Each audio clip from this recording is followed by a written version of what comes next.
company called Home Instead Senior Care. We're based in Bagshot, and our focus is on helping people to stay at home. So we support a lot of people who have dementia, and we work with them to keep them independent, keep them safe.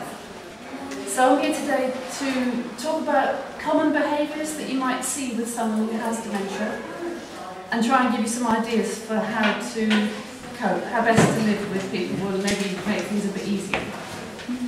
Okay? I have a script so I don't run out of ideas.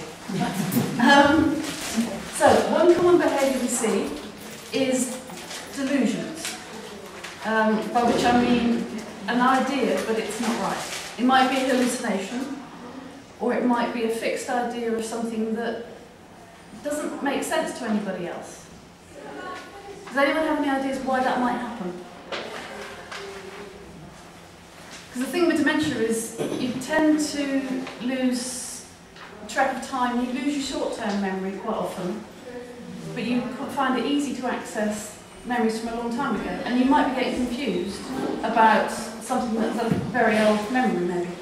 There's lots of theories about why it happens, but they can be very, very definite delusions, and there's no point arguing with them, there's no point saying it's not real, because it is real to the person. So find ways to go with it, find ways to live with it. One that we find especially hard to deal with is wandering, or as they call it now, walking with purpose. Does anybody know why people might leave the house, or why they might go off unexpectedly? They suddenly don't recognise where they are. Yeah, quite often people don't think they're living in their own home, so they try to get back to their home. Or they might be going to pick the kids up. They're living in a memory from 30, 50 years ago, and they're going to get their kids from school. Or going back to where they lived that time.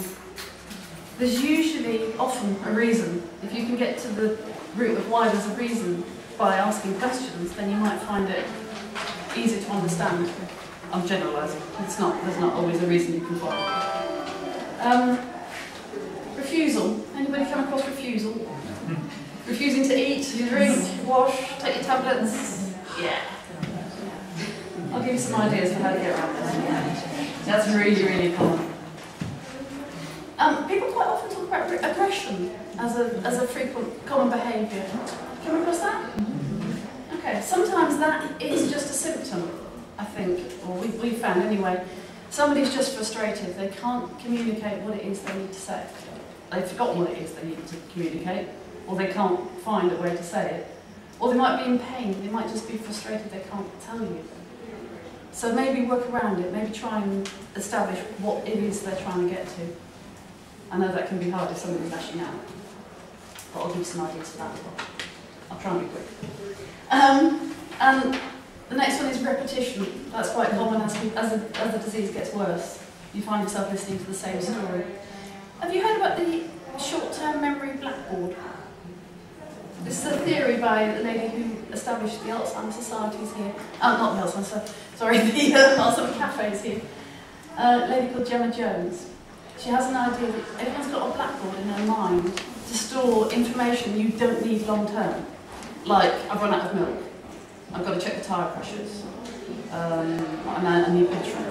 Stuff you're just going to do and throw away. It's never going to be a real memory. And you kind of got post-it notes on a blackboard to store all those little things, and you do it and you throw it away.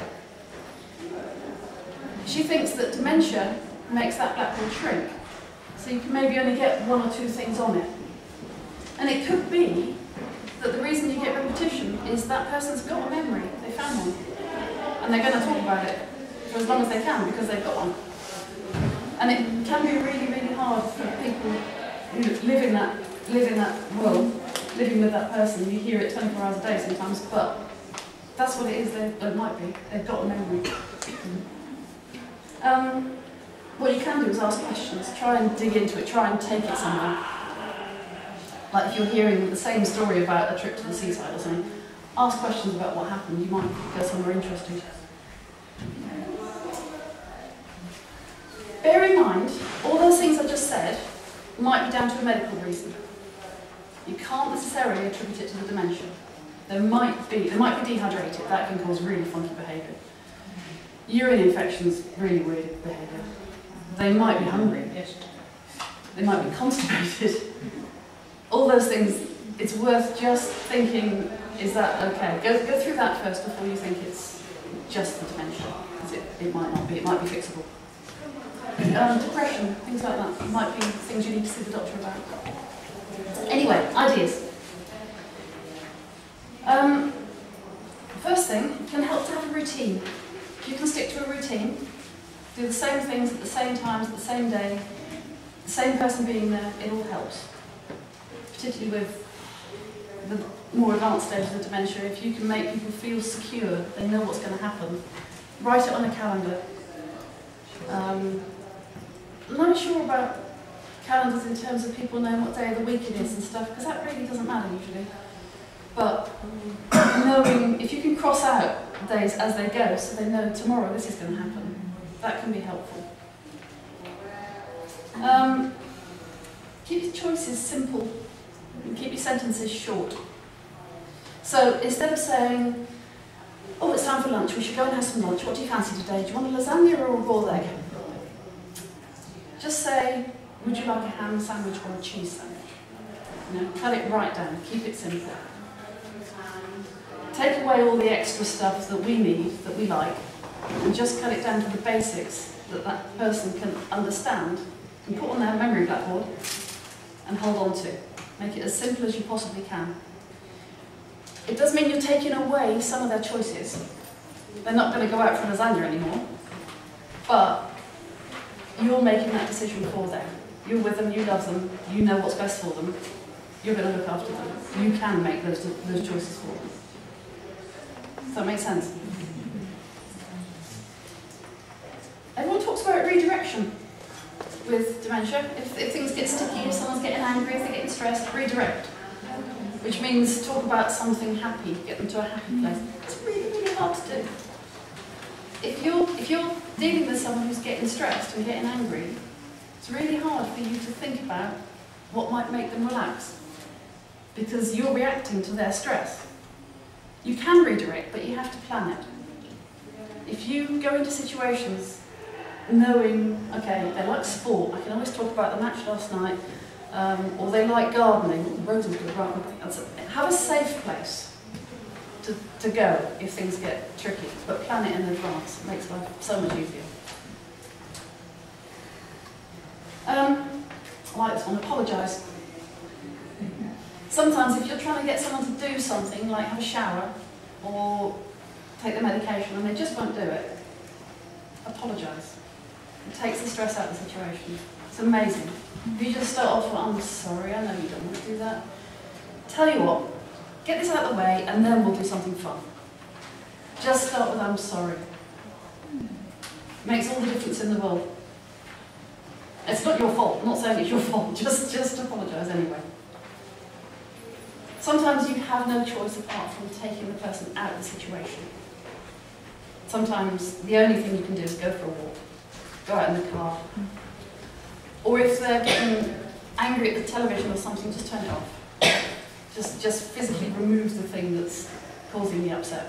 And if the person's just stressed because they've been indoors all day, take them out for a walk, if that's feasible.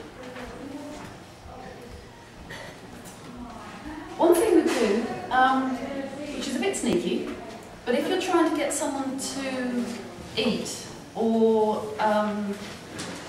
wash the dishes or something, just start. If they won't join in, if they won't start it, you start it. Because people quite often like to join in. And if people aren't sure about how to do something, they can copy you. And that makes it much easier as well. You can simplify stuff. You can usually simplify what you're asking someone to do. You know, help me make a cake. No, not going to work.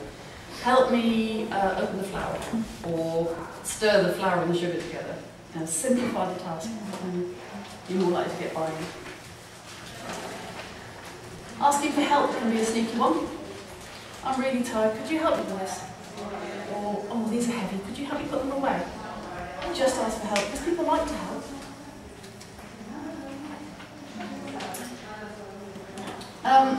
Importantly, be aware of your own body language. If you, I need to put water down for this, sorry. If you consider, if you're feeling vulnerable, you've got dementia, you're not very confident about what's happening. If the person you know looks after you is stood with their arms crossed, what do you know? They're crossed, they're impatient. What's they checking their watch? They want to go. Checking their phone. You're not that important. What else might you do? You might be not smiling. Smiling. Smiling makes a lot of difference as well. There's lots of things about body language. Just consider how you're being. Be open. You know, arms apart. Don't close yourself off. As much as possible, just be aware of how you are. So that was a huge amount of information. I hope one or two of them might have stuck. If any of it is useful, I'll be thrilled. We do have dementia training on our website, which is, we give our staff, our caregivers, to have a 3-day training course on dementia, City and Guilds one, and we've cut it down for families. It's available for free. If you go onto our website, which is homeinstead.co.uk, there's a training thing there, you just click on it. It'll take you through the various stages and options and things. I've also got a book which